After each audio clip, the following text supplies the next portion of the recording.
Welcome to our channel. Today we how to register with Zoho CRM macros, quick tutorial step by step clearly. To register with Zoho CRM macros, begin by opening your web browser. Navigate to the Zoho CRM website. Log into your Zoho CRM account using your credentials. Once logged in, locate the settings option on the top right corner of the dashboard. Click on Settings to access the customization options. In the Settings menu, find and select Automation. Under Automation, look for the Macros section. Click on Macros to see the options available. To create a new macro, click on the Create Macro button. You will be prompted to enter a name for your macro.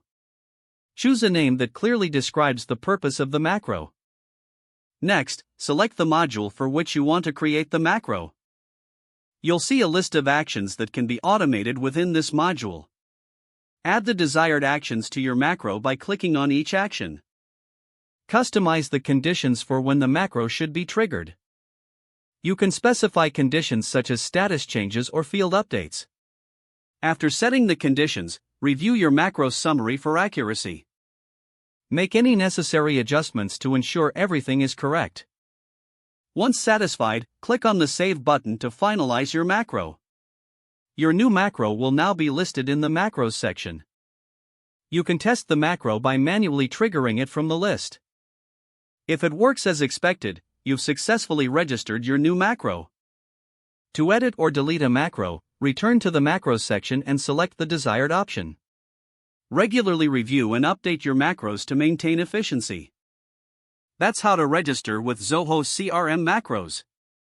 If the page does not load, refresh the browser or try again in a private or incognito window.